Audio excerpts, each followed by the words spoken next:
What's up, everyone? Welcome to the Episode 2 recap of The Amazing Race Season 24.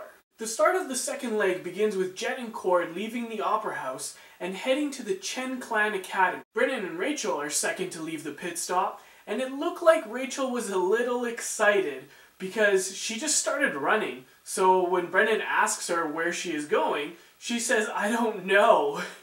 That's exactly what you want to hear when you're running a race. Margie and Luke decide to take a cab to the academy, while Brennan and Rachel and Dave and Connor decide to take the metro. The Afghanimals decide to team up with Mark and Mallory when they leave the Opera House, but it certainly ends there. The first teams to arrive at the academy are Brennan and Rachel and Dave and Connor. They watch a performance, and after the performance is done, they get a word in Chinese stamped on their foreheads, which of course leads them to their next clue. Caroline and Jennifer are the last team to leave the Opera House, which is about an hour later than Jet and Cord. Jet and Cord finally decide to stop running around like chickens with their heads cut off and finally get a cab. Everyone seems to have caught up with Brennan and Rachel, but not Dave and Connor, as they figured out their clue, which led them to a mall. At the mall, they reach a roadblock. The mall is famous for toys, so they need to assemble a motorized toy car. Seems easy enough, but the instructions are in Chinese. Margie and Luke get to the mall second. Luke decides that since his mom assembled a boat propeller in season 14, that she could put a toy car together. We'll see how well she does.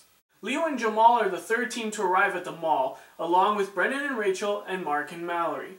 All the teams arrived except for the Cowboys and Singers. The Singers actually arrived at the academy before the Cowboys. The Cowboys truly understand that they need to step up their game when they see the country singers. Back at the mall, Flight Time wasn't having a good time with the kids because the kids kept bothering him and saying things like, "You're sweating and I'm gonna complain about you." Ah, kids. Such a bundle of joy.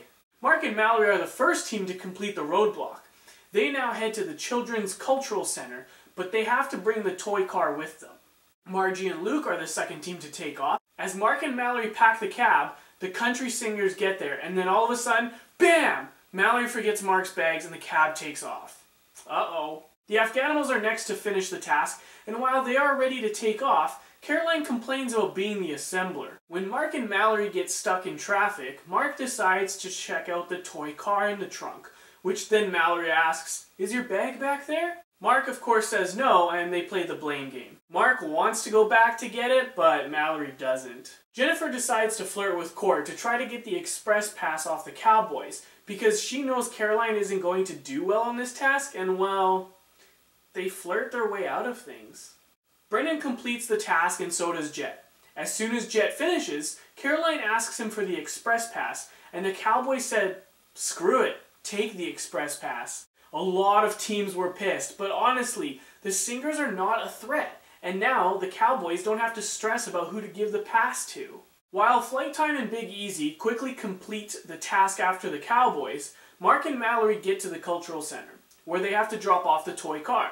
They then get their next clue, which is a roadblock. Feather Ball or China Cup. Feather Ball is basically hacky sack, and China Cup is some sort of hot stone massage. Surprisingly, every single team picked Featherball. Mark wants to go back for his bag instead of completing the roadblock first, but Mallory wants to finish the task first. So what's it going to be?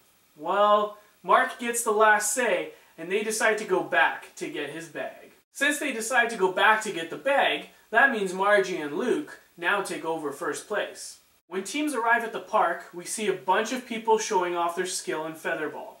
At the mall, Jessica and John and the YouTubers are the only two teams left building the toy car. But when Megan completes the car, she decides to help John. Megan complained about the country singers using their looks to get the express pass and says girls shouldn't be doing that. Look, I'll admit it, I'm probably going to get some flack for saying this because everyone loves the YouTubers, but seriously, Megan, this is a race. People will do whatever it takes to win. That's just the way it is. Deal with it. All the teams at the park are having an extremely difficult time playing Featherball. Finally, after watching everyone suck the big one, Dave and Connor are the first team to complete the task, and they are now on their way to the pit stop. In a surprising turn of events, the Country Singers are the second team to complete the task, followed by Margie and Luke. In ESPN's highlight of the night, Jet made a huge play in which he basically did a backflip to keep the ball alive, and they are the next team to leave. Right behind them are Brenchel, the Globetrotters, and the Afghanimals. The remaining teams still playing are Mark and Mallory, the YouTubers, and Jessica and John. Mallory brings up the idea of doing the other task, but Mark doesn't want to. It really looked like Dave and Connor were going to finish first, but from out of nowhere, Brendan and Rachel finished first, and they were in complete shock. Margie and Luke finished second. Where the heck is Dave and Connor? The Country Singers finished third. Dave and Connor finally arrived, which gives them fourth place, and the Globetrotters are right behind them for fifth. All of a sudden, it's a party at the mat. Jet and Cord comes in at 6th, with the Afghanimals finishing 7th. With 7 teams at the mat, which I don't think has ever happened, they all find out that Brenchel win $2,500 each. Back to the featherball players. It's a tense moment. Which team is going to finish next? Well, the YouTubers along with Jessica and John finish, leaving poor Mark and Mallory being the last team at the park. Jessica and John finished 8th, with the YouTubers right behind them finishing 9th. Mark and Mallory finally finished the task, but are they eliminated?